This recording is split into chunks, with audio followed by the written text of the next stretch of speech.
when I was 10, I would have these really powerful experiences that just felt, I didn't have the verbiage for it at the time, but it felt like it took me into another state of consciousness. And it felt really very special to me. And I felt like I was connecting to something that felt other dimensional, if you will. Do you know? I mean, you can describe that mystical experience as otherworldly. I've come to know through my own research into it and studying, the mystics, that it's the numinous, or it's, the oceanic feeling. You get these waves of euphoria, or it takes you into, again, like a higher, altered, more refined state of consciousness. But I didn't know what I was experiencing. And I would feel these waves and they would take me over. And well, there's so much to talk with you about, but that's really what gave me the insight into go into the area of exploring mysticism and addiction, because I knew that I was feeling a type of high. It made me feel like this exalted, euphoric, blissful feeling. And I went to a therapist and I said, look, I'm getting these, I go into these states of awareness that feel like I'm high. I've never done heroin. I remember using those exact words to her. I said, I feel like I'm on heroin, even though I've never done heroin. And, she looked at me and she really didn't have any answer for me. At the time I had to continue on my journey and find out what it was.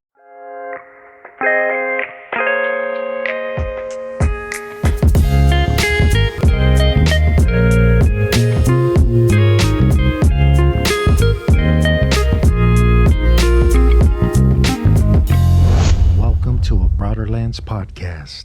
The opinions expressed on Broaderlands podcast are those of the guest speakers and do not necessarily reflect the views of the host or Broaderlands podcast. Or welcome to Broaderlands podcast. I'm so excited to have you on. I have nothing but good things to say about you. You've helped me out so much. I don't know if you realize that, but I always say science without spirituality is incomplete.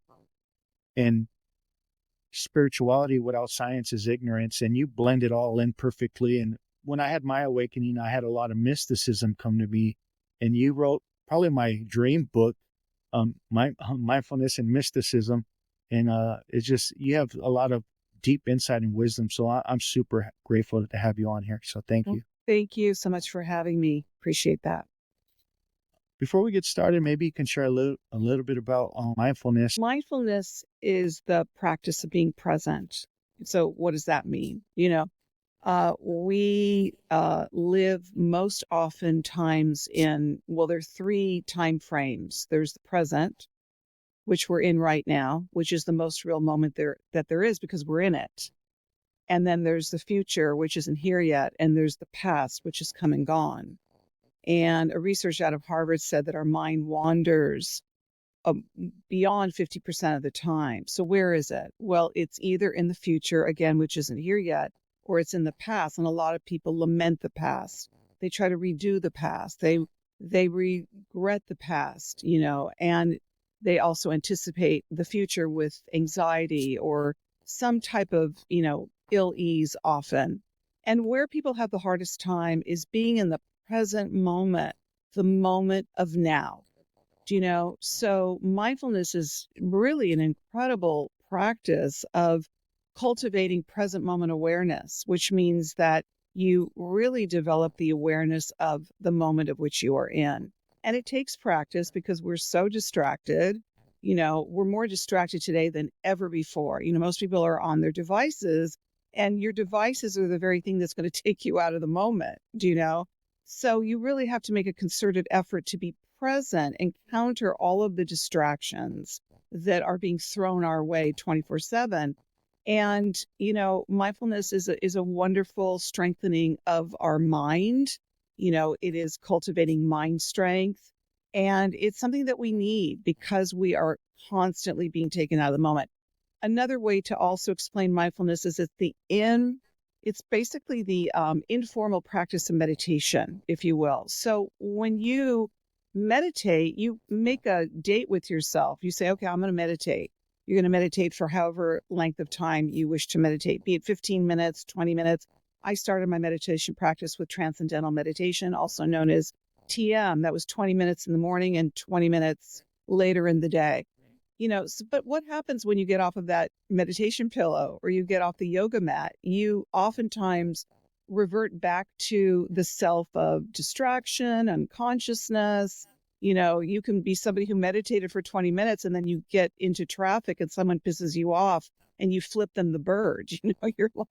You're reactive. You go into reactive mode. So mindfulness is a very amazing practice because it really teaches you how to be present, conscious, which is another way of being aware. It's another way to say it's awareness.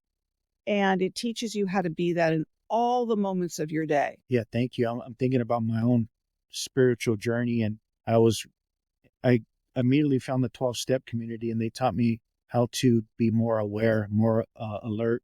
Step 10 talks about to basically be aware in all your daily activities, and constantly be the watcher. And when things crop up, I use tools to deal with them versus before I would just drink or, do some negative behaviors that cause destruction for myself and others. So that's definitely made a change for me is and really that's just that's reactivity. It's reacting to a moment that might be uncomfortable for us. So in the case of addiction, something's uncomfortable, you're going to react to that by choosing to, use a substance. And mindfulness really teaches you how to be, as you said, in what you've learned, it's being the witness, being the observer. And when we're in observation mode, we're in non-reactive. We're in non-reactivity. So we're not reacting to what's triggering us. And it's powerful. Again, it's mind strength. Yeah, I definitely agree. It's like reclaiming your attention to the present moment. And the more I did that, the more I retrained my mind and body to live in the present moment where life really is. Can we become addicted to worrying about the future or definitely addicted to being stuck in the past? We can become addicted to everything and anything, basically. I mean, anything that you put hyper focus on, it can become compulsive, which can turn into a type of a need, which then turns into what could be called an addiction, a craving, what you really perceive as a need for something. You need it, so therefore you have to use it, and by using it, you want to use it more. So yeah, we can pretty much become, or think that we need just about anything, and now especially because of all the things that we have grown dependent on, like social media, our devices, worrying about the future, anything that we focus our mind on, if it conjures up worry and concern, it can create that type of behavior that puts us in a state of fight or flight or anxiety. And then we start to become compulsive about it. It can turn into obsessive behavior. And then you can kind of see where it goes from there. Which caused for me a thinking, feeling, drinking loop that I couldn't break because the habit is something that's your body can do better than your mind. And I was trapped in that. I was a prisoner of that. Yeah. And then you start to loop in that mindset. It's very easy to start patterning, create these, neural pathways that start to pattern a type of thinking. And then we get so dependent on that thinking that it becomes automatic for us. How did you come into this world? Did you come in very questioning things? Were you enlightened or did something happen? For me, I was a lot of pain. I see Carl Jung in the background, and he said there's no coming to consciousness without pain. I don't know if that's true for everybody. I mean, I think some people could just have an aha moment. But for me, I was in so much pain, I finally woke up. Yeah, I mean, I do think that I was a deep feeling and a deep thinking child. I was also contemplative. I didn't know that at the time. Like I was writing what I guess would be called emo poetry when I was little, like 10 years old. I would write this like really heavy poem, these poems that would take me into what would be my first experience with a mystical experience, if you will, because it took me into an altered state. Okay. And, but so I lived my life, I was just this normal little girl. I was very happy, little girl, did cartwheels all the time and loved to climb trees and roll around on hillsides. But I also remember really loving to stare up at the sky and watch the clouds moving across the sky, which is another way of meditating, to observe your thoughts as like clouds moving across the sky. Your thoughts don't stay permanent. But it did take me years later, by having a traumatic experience. I had an older sister, one of two older sisters, and she had a mental breakdown when I was about 15 years old. And it was really traumatic for me. I just worshiped her. She was just this most beautiful being, inside and out. And she seemed perfectly fine one day, and then she had a mental breakdown, and then she was never the same again. So it really traumatized me. And my parents didn't know that I was going through trauma because they were tending to another child in need, no fault of theirs. Just all the family focus was on her because she was in crisis. And, it was really shocking to me. It was traumatic. It was scary. I was really frightened by her mental illness. And, that was really the basis of my work. And, to fast forward to my book Says Who, I created my book Says Who, which is a cognitive method for transforming negative and fear-based thoughts based on what happened to my sister. So I was an actress for 10 years. I was a screenwriter while I was an actress. I sold a script while I was actively working in the business. And I remember when I would write screenplays, I at one time had this like voice that said, one day I'm going to be writing about the human condition. I'm going to be writing about real human behavior, not making up these stories for films, So, that's pretty much my story. I went on a deep psycho-spiritual journey because I had suffered from such deep anxiety and I didn't know why. And it was really impeding my career. And I went on this very deep journey, got into Jungian analysis, speaking of Carl Jung, the father of psychoanalysis. And I met my fears face to face. I really looked at what my fears were about that I was suffering from. So it was very painful for me what had happened to her. But had that not happened, it wouldn't have taken me on my own trajectory to go on this path of awakening. Well, how did you get into mysticism?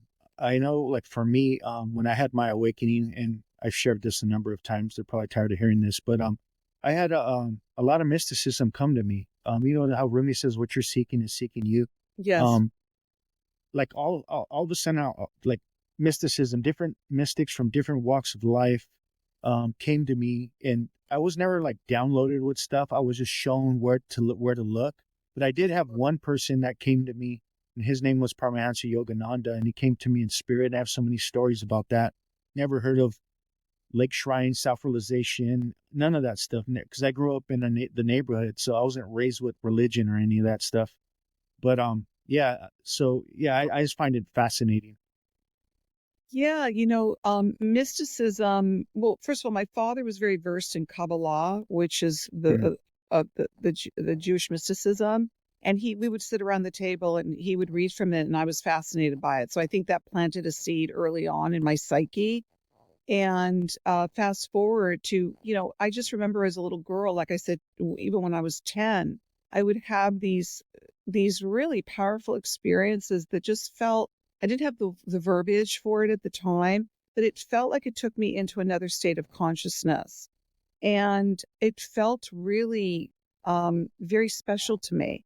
And I felt like I was connecting to something that felt other dimensional, if you will. Do you know? I mean, you can describe that mystical experience as otherworldly. I've come to know through my own research into it and studying, the mystics, that it's the numinous, or it's, the oceanic feeling. You get these waves of euphoria, or it takes you into, again, like a higher, altered, more refined state of consciousness. But I didn't know what I was experiencing. And I would feel these waves and they would take me over.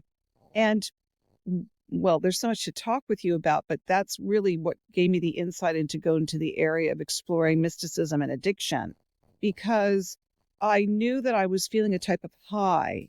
It made me feel like this exalted euphoric, blissful feeling. And I went to a therapist and I said, look, I'm getting these, I go into these states of awareness that feel like I'm high. I've never done heroin. I remember using those exact words to her. I said, I feel like I'm like on heroin, even though I've never done heroin. And, she looked at me and she really didn't have any answer for me. At the time I had to continue on my journey and find out what it was.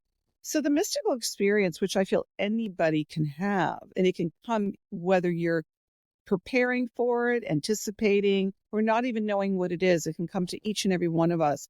And when I ask people about, have you ever had a mystical experience? And even if I take them through a meditation, I have them close their eyes, they'll go into a place of memory that is connected in the soul memory of a place that took them into that realm that they describe in the same way that I'm describing, that it feels really good.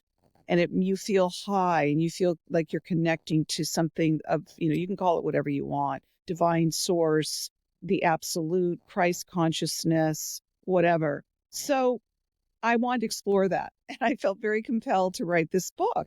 And as a mindfulness practitioner, I was like, wow, it would be so cool to plug mindfulness into the mystical experience, because I have experienced both of them myself.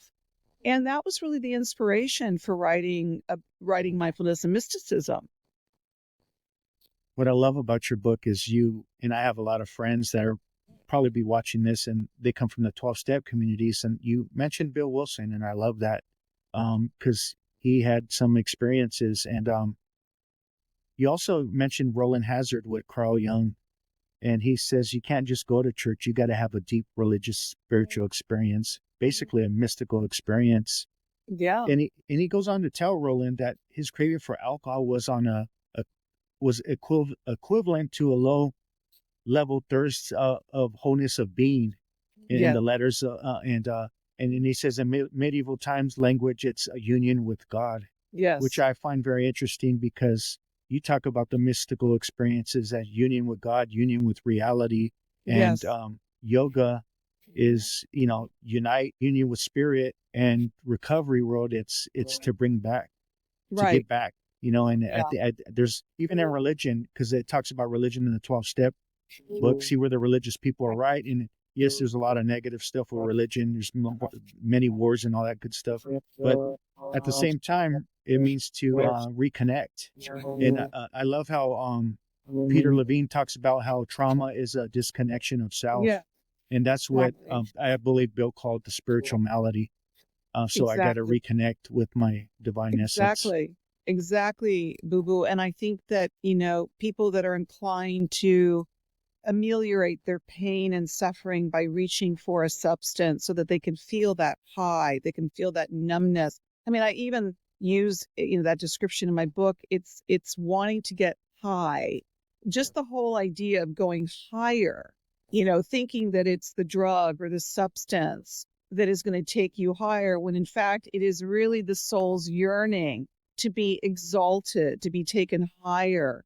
And I explored that in Mindfulness and Mysticism because I wanted the reader to understand that we can access that numinous state, that oceanic feeling, not just through substances.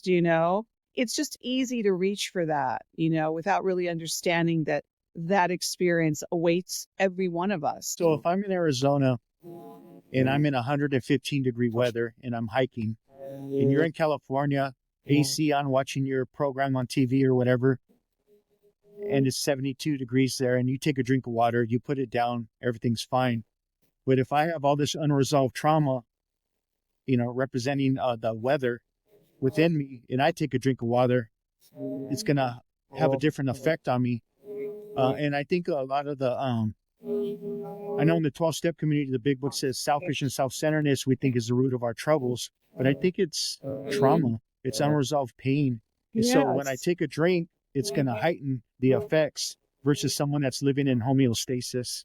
Yeah, exactly. And, that pain and that suffering, it's like what you asked me before. You had said before that, the pain that we've experienced really takes us to different places. It can take us to wanting to go deeper to understand the pain and the trauma, and not to numb it, but to go deeper into it, as uncomfortable as it may be.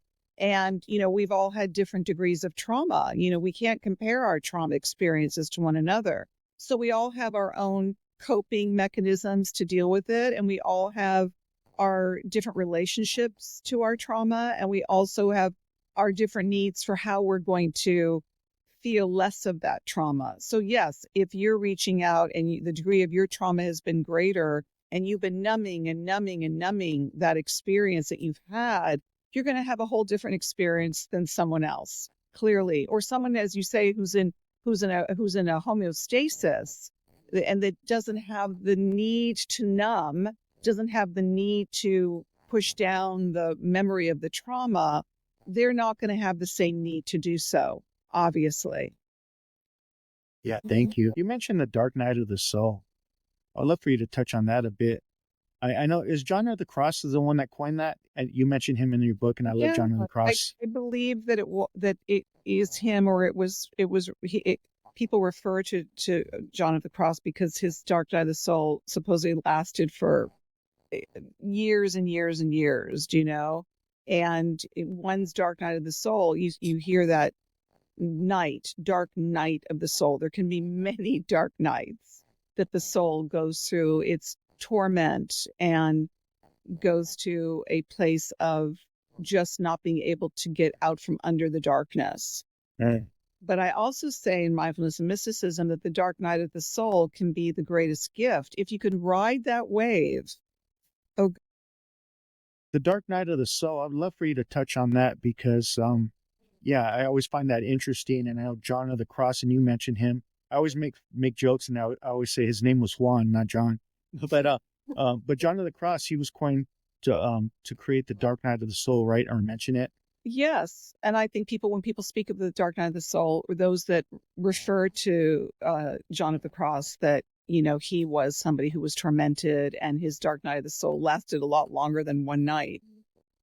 Years and years apparently, and that is the case. Somebody might have literally one dark night of the soul, and it can go two ways, or it can go a few ways. It can go into, you have a dark night of the soul and you plunge deeper into that darkness and you don't believe that you can come out of it. And a lot of people take their lives, when they're in that dark night, because they don't see their way out of it. And what I say, not to sound simplistic, but if you can ride that wave, if you can ride that really dark wave that you think could kill you, you will get through the other side of it. So there's that, there's the dark night, where we can remember, lying on the floor, like a baby in the fetal position, moaning, and, whatever people have experienced in their own experience with the dark night. I say in my book, it's probably one of the most valuable experiences to go through. And if you read the story of Job, the book of Job, the biblical, I'm not versed in the Bible per se, but I did read Carl Jung's book of Job, and I was fascinated by, here is a man who was put through so many tests by God. He was just tested and tested and tested to see what he could endure. And the resilience of the soul is pretty powerful. And that's why I think our thoughts are so important, because if we tell ourselves, we can't take it, how often do people say that to themselves? It becomes a mantra, like, I can't take it. I can't take this. I can't handle this, And, I encourage the thought transformation long before one is really ensconced in a deep, dark night of the soul where they might contemplate maybe ending their life. It's so sad when I hear that, because, I think of how many people, in fact, make that decision because of not able to go through a dark night of the soul. And that was me, November 13th, 2009. A few days before that, I put a 38 in my head and I almost did it. And the next day, that I remember, November 13th, 2009, I remember I blacked out, went through some chaos stuff going on in the neighborhood. And I actually had a friend that was in prison when I had 1 year of sobriety, and he wrote me and he said that he didn't want to bother me. He was with me in this apartment when we got back from what happened at the bar. It was a big old fight. And I started it because I think I'm Tupac, Bruce Lee, and Boy George all put together, joking around. But I go back to this apartment where I'm staying. My buddy let me stay there because I was homeless. And he heard me in the bedroom and he said it sounded like I was fighting with my demons. So he didn't want to bother me. And I didn't even know he was with me that day until he wrote me like a year later. But I experienced what the Buddha called nirvana, which means extinguish. And I was removed from the five senses for a brief moment. And then I was like in a pure state of consciousness where I was in no conditioned state of mind or anything. And then it snapped right back. But I feel like I woke up from that, all that pain, all that suffering. And then I woke up into a different state of consciousness. And I knew I was no longer the person that I once was. And still to this day, people see me with Raider tattoos and all that. And they're asking me about the Raiders, and I don't even know who plays for who anymore because I'm just a whole different person. And I'm not saying there's nothing wrong with sports. It's just what drives the world no longer drives me, if that makes sense. Absolutely. And that was your journey. And that was, you clearly went through your dark night of the soul, and almost didn't make it. And that's, obviously you're still meant to be here, and something in your consciousness knew that, whether you were conscious of it or not. There was something deep within you that when you put that gun to your head, you didn't do it. And whether you were divinely guided, I believe in that as well. You clearly had something important to do. Yeah, thank you. In your book, you talk about living a divine life, and I think that's what the 12 steps taught me, especially step 3, made a decision to turn my will and my life over to the care of God as I understand him. I always say it, but that's how it's written. And I always say step 3 is basically the proper use of the will. What does it look like? How would you define living a divine life? Living a divine life for me is really aligning with the divine. So, someone could ask me, well, what is the divine to you? And I feel that the divine, it's invisible, in that I can't show you a picture of the divine, but I can say to you that it's everywhere. I could say to you that it's in all things around us. It's a perception, it's a feeling, it's a knowing. So living a divine life for me is when I am in alignment with that deep divine knowing, and that the understanding of all the things that separate us, because it goes back to connection again. And you talked about that even with the addictive personality. It's like the feeling of disconnection, that we live in this, whatever dimensional reality. And a lot of it is really designed to lead us to believe that we're not connected, when in fact we are connected. And that is the understanding of oneness, that we're all connected. All sentient beings are connected. And I know that. My wisdom self knows that. Nobody can tell me otherwise. No, even if I live in a world that's trying to tell me something other than what I really know is true. So when I'm living a divine life, I am in alignment with truth. The sacred truth, the sacred truths of the universe. And I say, and I've written it in my books, that everybody can know the sacred truths of the universe. It's not exclusive to me. It's not exclusive to anybody. Everybody has a sovereign right to know the sacred truths of the universe. And, especially today with everything that's going on in the world, and, we hear a lot of words being used a lot, including something like the Matrix, that we're living in the Matrix. Well, what is that? Like we could look at that in a cinematic context as a movie, but to me, that's illusionary. It's Maya, it's not real. So for me, again, living a divine life is living in divine consciousness and in divine truth. Thank you. How would you define the ego? I know some people say that ego is completely negative. Others may say it's a sense of self. I would say the ego's not your amigo when you're unconscious of it. What's your take on the ego? Yeah, I think you pretty much summed it up. I think the ego is part of the psyche, the psychology. It serves a purpose in the understanding of self. Do you know, it's like, there you can have what's called a healthy ego versus a ego blown out of proportion. Maybe a healthy ego helps us understand our positive attributes, and it helps us understand the value of self. So for that, I think the ego is healthy. I think when it becomes an unhealthy use of the ego is when we use the ego in a willful way to get what we want, that is a type of manipulation or deception, or not really feeling satisfied with what we have or who we are, that just keeps us in that, again, the behaviors like compulsivity, where we feel like we have to have more and more and more all the time. And I feel that when we're being driven in that way, we're letting the ego be in the driver's seat. You know what I mean? Mm, Like, just check in with who's driving the car of self. You know what I mean? yeah. Who's in control? Because you know that when the ego's in control, you're kind of a slave to your own ego creation. And I think it's important. I always say in one of my books, sometimes I don't even know which book I said Yeah. what. Um, like, check in, take a spiritual pulse every day. Take a spiritual pulse, check in with yourself and find out, are you living a divine life? Are you in alignment? Is your ego, running the show? It's great to check in with self. And it's also, part of that cosmic joke to poke fun at your ego, like, okay, ego, not so much today, you're a little, full of yourself today. Talk to the hand.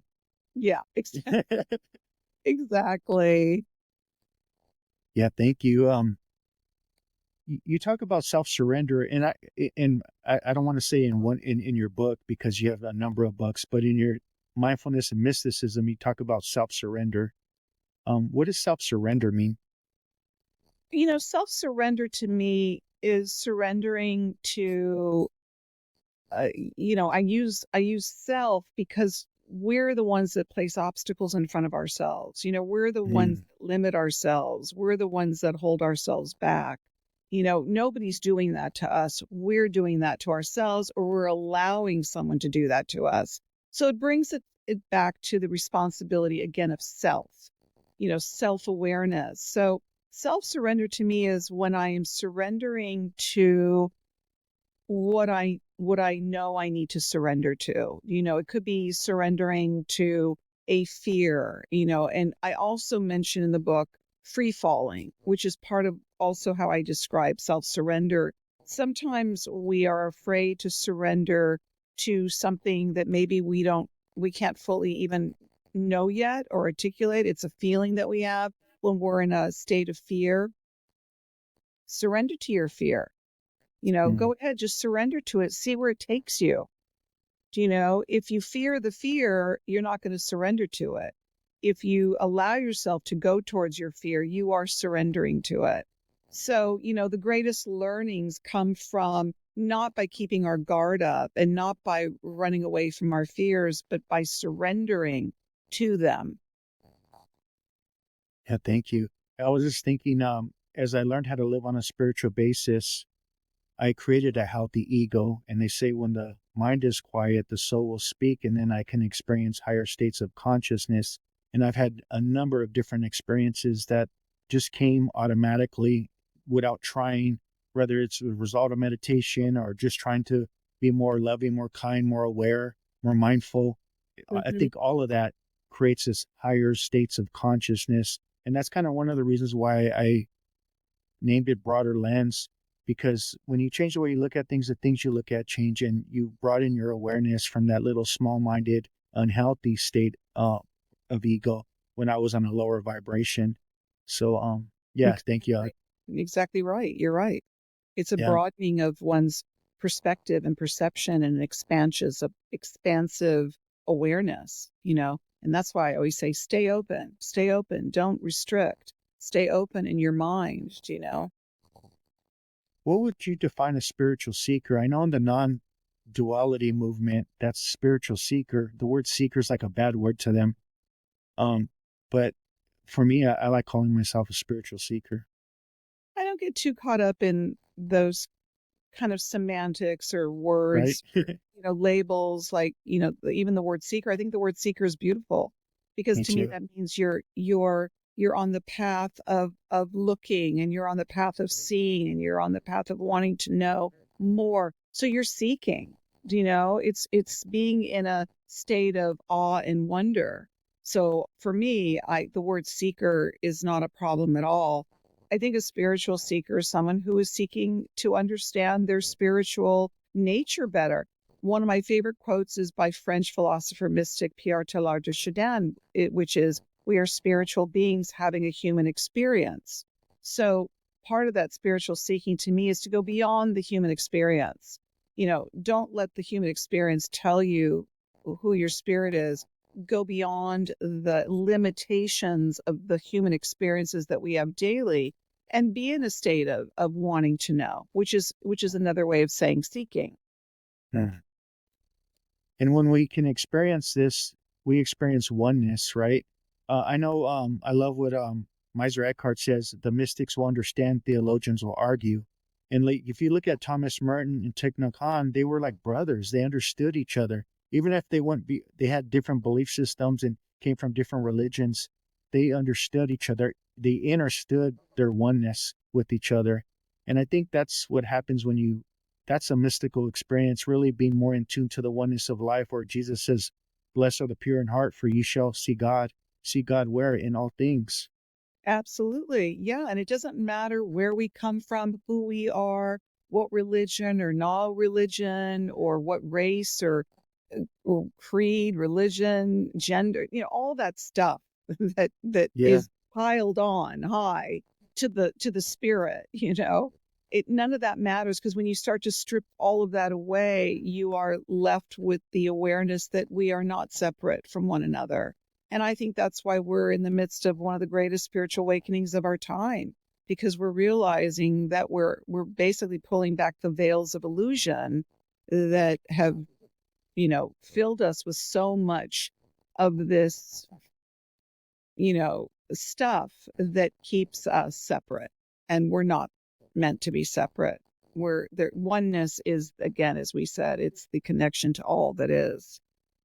And there's many layers of this veil, right?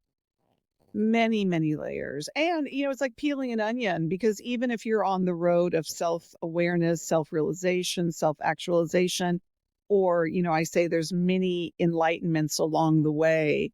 I love that story of with Carl Jung. They asked him something like, "Do you believe in God? Do you know?" And towards the end of his life, he said something like, "I know."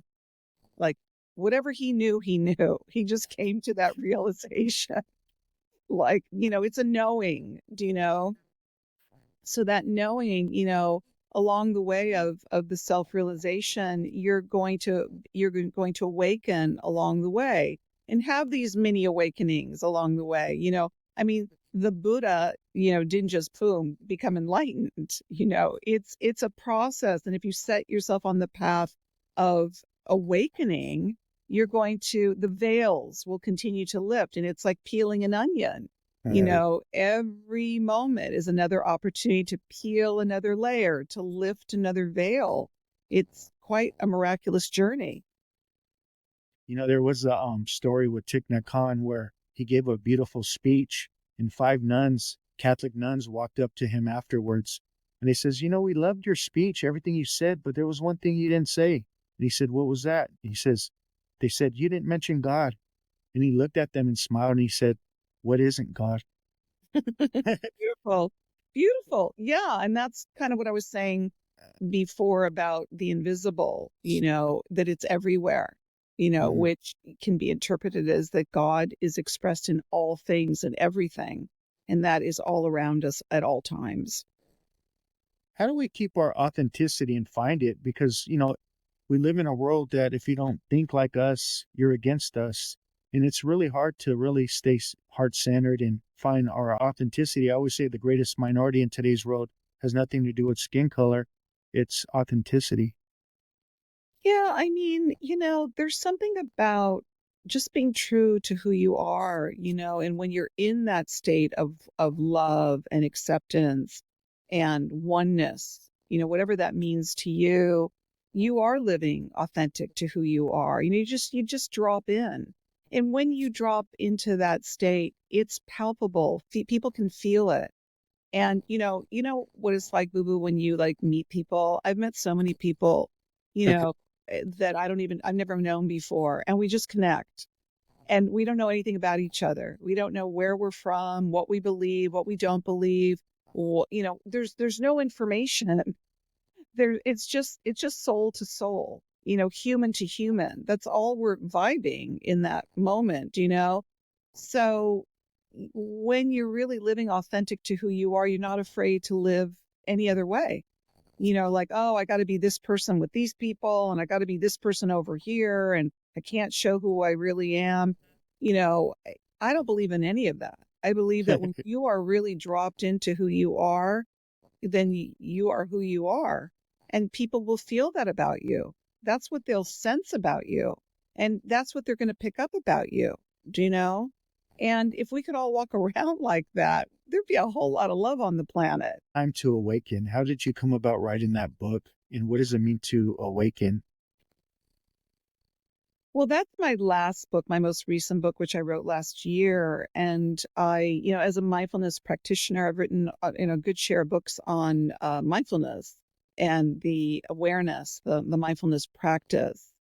And I wrote Time to Awaken, Changing the World with Conscious Awareness, because of what has gone on in the last 4 years. And the world has changed um, radically in the last 4 years. It's not the same world anymore. We're in a completely different world. And you literally have to be living under a rock if you don't know the changes that have happened.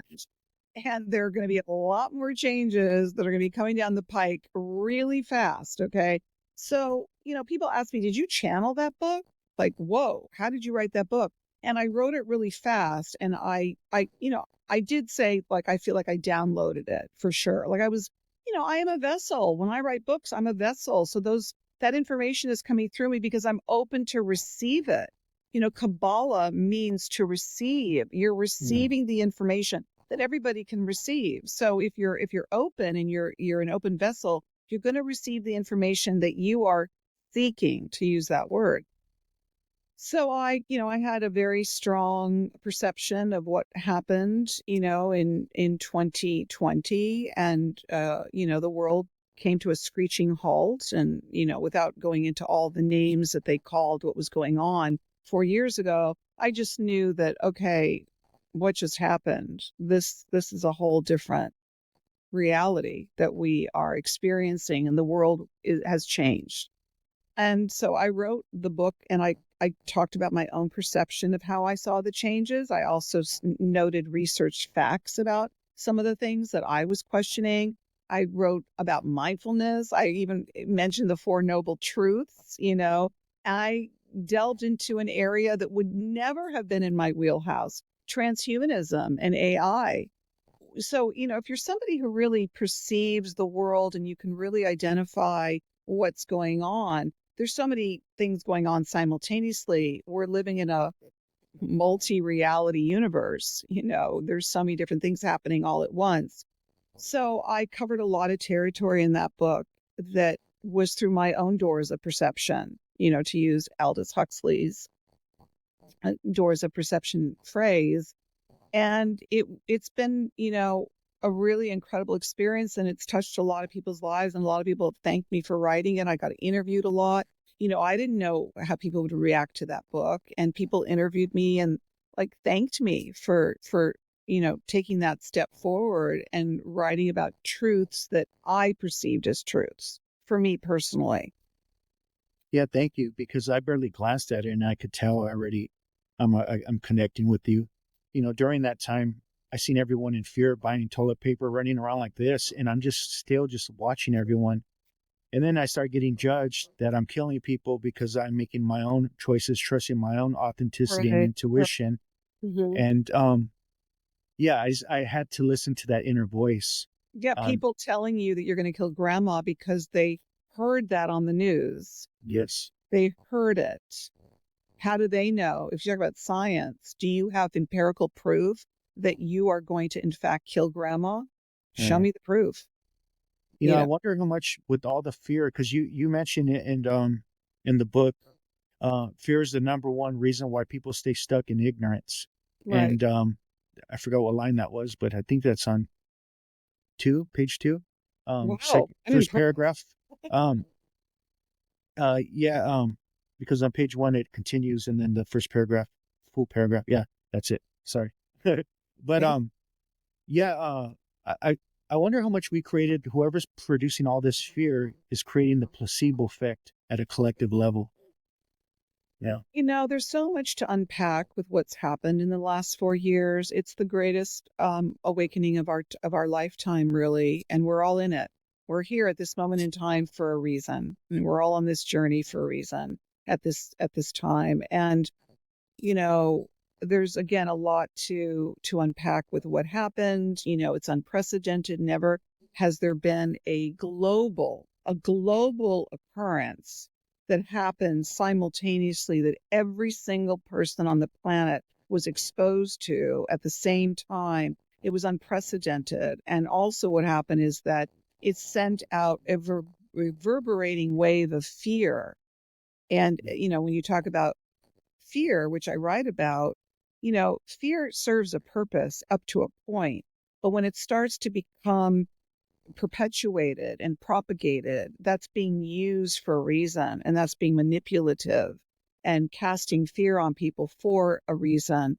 And people were in an unnatural state of fear. So they were in a heightened state of fear. And that's why they were saying things that, like, you're going to kill grandma if you don't do what, the authority figures were telling people to do, and threatening them. And the word mandate, one of my least favorite words, forcing you to do something without informed consent. You have to really look at this stuff and, really ask a lot of questions, which I did, which is what prompted me writing my book. And also what I say in my book, like, you got to be a real good dot connector. You really need to connect the dots. And I say some people know there are dots to connect, and other people will say, what dots? Yeah. What are you talking about? When I mentioned placebo effect, I'm not, some people might be listening thinking I'm joking around or whatever, but the placebo effect's real. It's the power of belief. I mean, the Latin word means I shall please. And nocebo means I shall harm. So if we believe something, it's going to manifest. Our thoughts create our reality, right? And like Joe Dispenza says, if our mind can make us sick, can our mind make us well? But if we're driven by fear, and that fear has an effect on our mind and body, can we manifest that? I'm not saying it wasn't real. I'm just saying, can we make it worse? From what it really was. Absolutely. And it for sure it's worse and gotten worse and can get worse if we don't question. The whole term conspiracy theory or conspiracy theorist comes from somebody who questions something. Why has that been turned into a negative? That if someone questions authority, oh, you must be a conspiracy theorist, So if we question something and we want to know what the antidote for that thing is that doesn't ring true for us, it's incumbent upon us to find out what is the antidote. When you say placebo, fear creates all sorts of things. And then it creates a type of thinking that is just self-perpetuated fear. And it feeds on itself and it continues to live as real. We're also living in a time where we really have to see what's going on. We have to be very discerning, because a lot of what we thought was real is not. And a lot of what we think is not real is. It's a real, again, the perception, to be able to be so discerning, to be so sharp, to be so laser sharp, so that we can really hear what we're hearing and see what we're seeing. Do you know? The term for a conspiracy theorist in the old days, in Jesus's days, was blasphemous, because he said, ye are gods. He's a conspiracy theorist. Imagine how what would be going on with Jesus today if Jesus were with us. I mean in full, in bodily form, corporeally, physically. Yeah, this whole conspiracy theory thing really has been out of control. Well, did you see that Netflix show that only had one season, which was about the Messiah, and he came back as in an Iranian body? I didn't see that. Yeah, No. it's pretty good. You should check it out. Well, But they didn't air it very long. I think people got upset because Jesus came back in as an Iranian. But the CIA was following him the whole time. But I thought it was interesting because it's a CIA term, right? yeah. Yeah. It is. It is when people question the assassination of John F. Kennedy, and questioned what went on. And that was a term that was propagated by the CIA.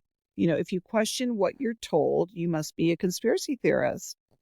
It makes no sense.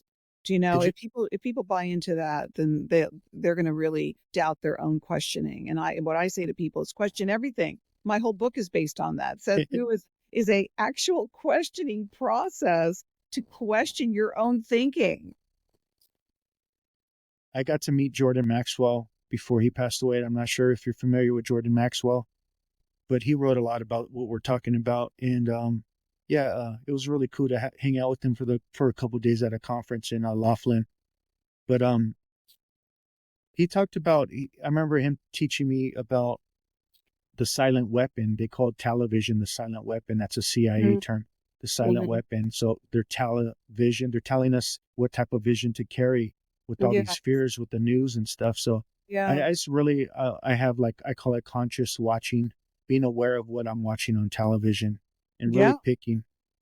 And the more aware you are about what you're watching, I do that a lot now. I mean, you mentioned Netflix. Netflix has a lot of shows on it that are either kind of telling you what's going on, or you think about maybe it came before it actually happened, or it's telling you something that's, happening in real time. It's just interesting to me that a lot of that is on Netflix for whatever reasons. I don't know, and I don't want to speculate, but if you have that awareness when you're watching something, like I was watching something, I don't remember exactly what it was.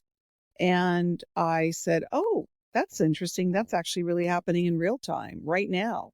And, some people might watch it and just think of it as drama or fiction, oh, it's not real. It's just a movie. Well, you really can see a lot of how that is actually happening in real time. Or it's foretelling you what's going to happen. What made you bring up the Eightfold Path in your book?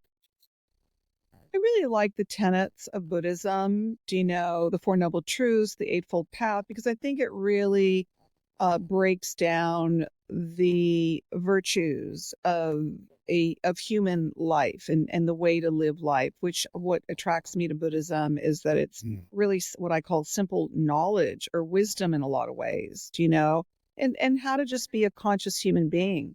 So again, it's very in sync with my mindfulness practice about, how to be a conscious, aware human being. Mindful thinking, mindful speaking, mindful actions, mindful behaviors. If you really go by that all the things that leave your mouth, all the behaviors that you express out in the world, is it really with conscious awareness? So those tenets are really so pure to me. Yeah, one of the things I'm putting in my book about the universal principles, universal consciousness, the Eightfold Path plus the Four Noble Truths equal 12, the 12 steps. And I could find those same principles in the 12 steps. It's just universal truth. Your Buddha nature, you bring that up as well in your book. For those who are not familiar with the term, what is our Buddha nature? Well, I use Buddha nature in the same way that I just, really describe why I feel resonant to the Eightfold Path and the Four Noble Truths. Buddha nature, first, it doesn't mean you have to be a Buddhist to understand Buddha nature. If you look at, again, the tenets of Buddhism, or think of the expression of self with love and compassion and kindness, a type of conscious awareness of the behaviors that we put out into the world. I call that having a Buddha nature, where it's just conscious awareness, Yeah. and it's a way to reference a type of way of being that is more conscious, if you will. And, we all have that in us. We all have the capacity to be enlightened beings like Buddha. Yeah, that's why I like how you just demystified mysticism in your book as well. In your other book. She has so many books. I'm juggling them around. But Thank you.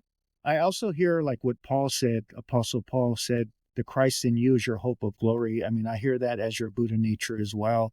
Totally, boo boo. Like, cause Buddha nature to me, Christ consciousness, they're really one and the same. Because if you really look at anything that we can, that really exemplifies, divine nature Yeah. or conscious awareness or enlightenment, and I think, Christ and Buddha represented that to a lot of people. And when we look to that, it's a reminder of our own consciousness. We just need to awaken to it and to develop and to practice it and to align with it and to live it. One of the things I wanted to ask you before I forget is EQ consciousness. I've never even heard of that before. How you break that up? Is that similar to like intuition? EQ is emotional intelligence. And I was really interested in exploring that. And I wrote a chapter of that actually in Time to Awaken, because I started to explore political leaders and talk about ego, that like there have been a lot of political leaders and dictators and tyrants and despots who really were just leading out of complete tyranny, and wreaked havoc with their countries, and they were just monsters. There have been, a good share of them, Hitler, Stalin, Mussolini. You can bring that into modern, more, of the 21st century, or, other leaders who really led with that kind of tyranny and control. And I saw a thread there, like when I researched EQ, which is having emotional intelligence, that when I really kind of analyzed, some of them, they really had low emotional intelligence, and, people really value IQ, which is your intelligence or your aptitude. You can't get into a certain school if you don't have a high IQ, that allows you to get into all of these higher job opportunities. But what about EQ? Why do we not value emotional intelligence as much as we value IQ, and that was really curious to me. And I just thought about that. I thought, wow, so many of these leaders really were like they had arrested development. They had really low emotional, behavioral, lack of a higher mature intelligence, if you will. I think the only people that were candidates were probably past the EQ consciousness is probably Kennedy and Marianne Williamson. Yeah, I happen to know. I know both Marianne and Bobby. I've supported Bobby over the last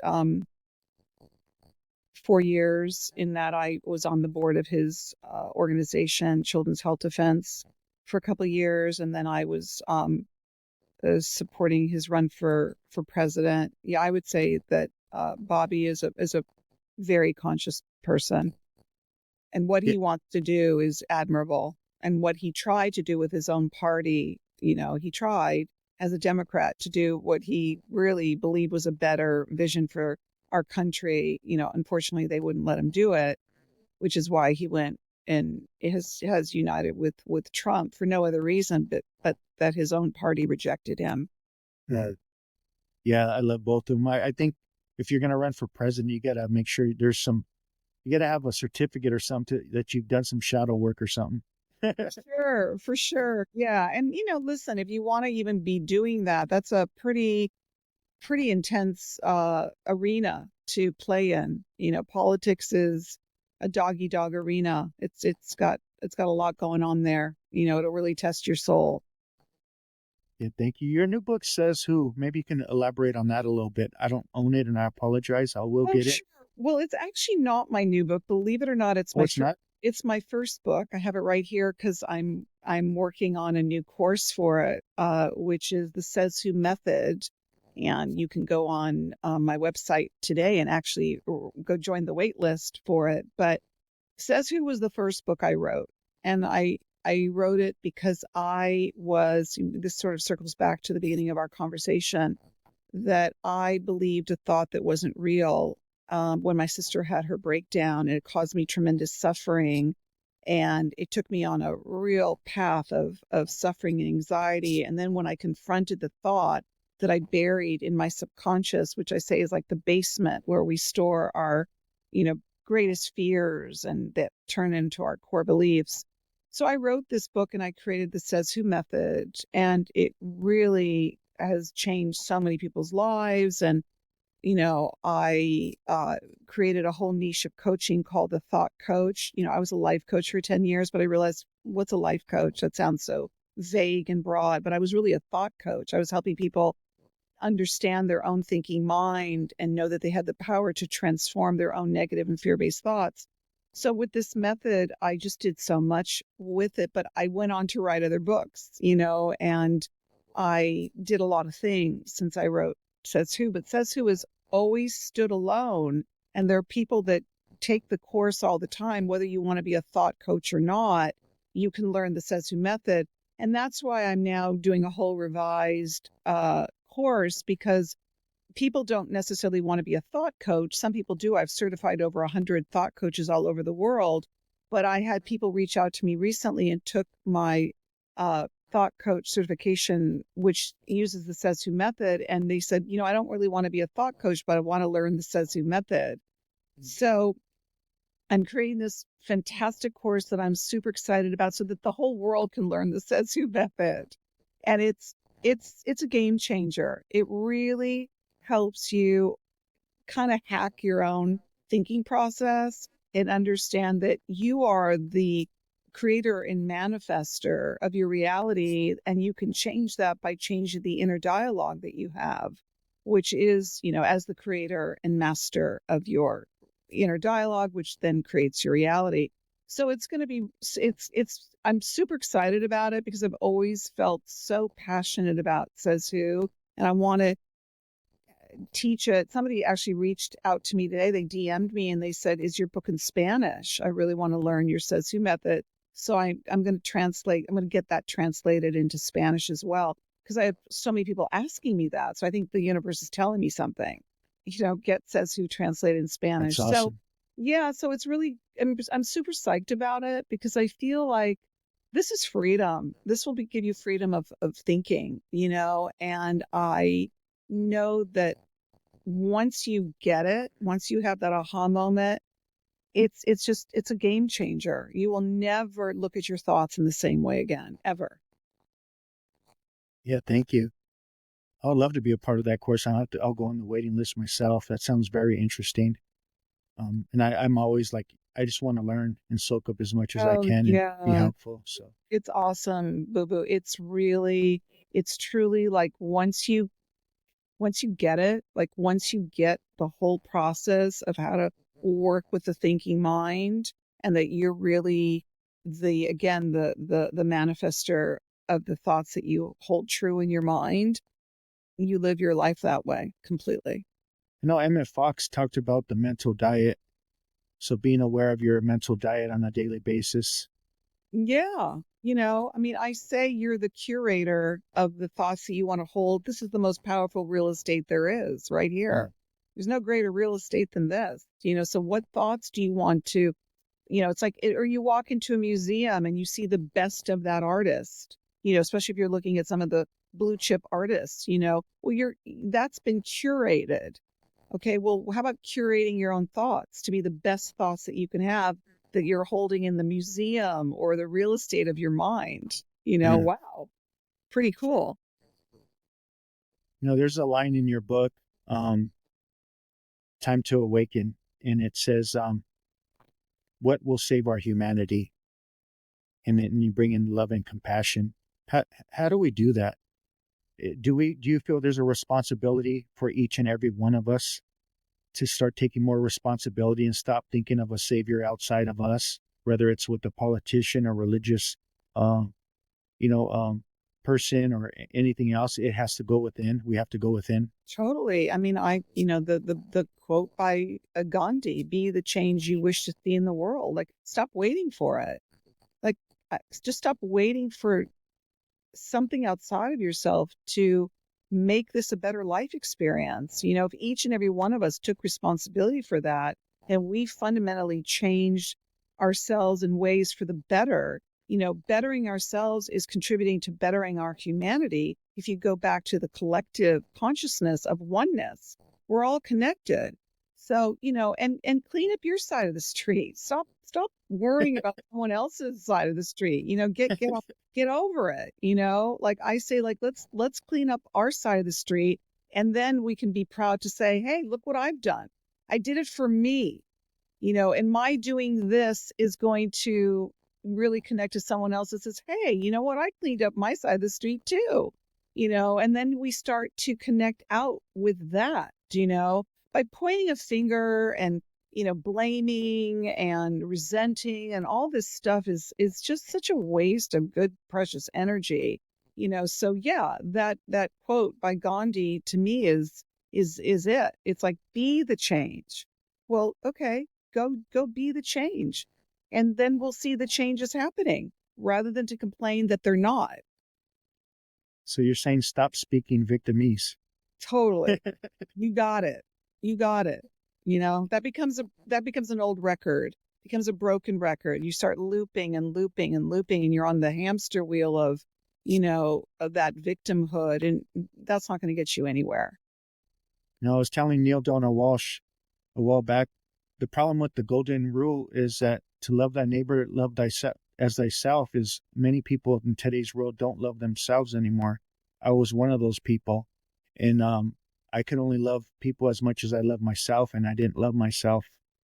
So yeah, there's a lot of that. There's a lot of that, and I'll tell you, because I know our time is moving quickly here, but when I wrote Says Who, I was at Conscious Life Expo here in Los Angeles, and I had a pretty substantial booth, and I offered up and I said to my team, I go, let's give people like 15 minutes of my time where they can bring me one of the thoughts that they have that is negative or fear-based. Like, it could be a thought that just comes up right this minute that I ask you. It could be a thought that popped in your head when you were taking a shower. It could be a thought that you've had because it's something that a parent or an authority figure told you about yourself when you were a kid, and they came to me, and I had a line around my booth and I sat with so many people that shared their thought of self-loathing, that they shared with me. And I would look at this person and go,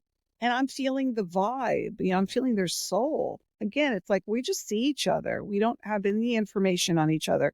We're just seeing each other. So I'm looking at this man or woman that to me is a beautiful soul, and they're telling me this thought of self-hate. Like, some of the loathsome thoughts that people told me, I was like, oh, I felt so much compassion for them, because that's just a belief, and that could change right now. And, I have something in my book called the Release and Replace Technique, which is pretty awesome. I've done it at a lot of places. I've done it one time. I did it for 150 entrepreneurs. And it's an exercise that I have for releasing your negative thought. And you can change it in a nanosecond. You can change that negative, that loathsome, terrible thought of yourself, and you can change it for its positive counterpart. But people will tell themselves, how is that possible? They'll tell themselves all sorts of things to stop them from doing the very thing that can change it. And what another chapter that I have in Says Who is the yeah, but. You tell them, yeah, like, they'll go, yeah, but, I don't know. I really, no, you can do that.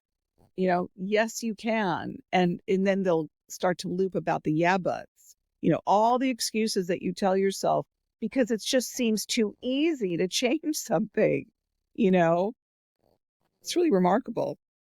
Yeah, thank you. And thank you for coming on. How can people find you in your links?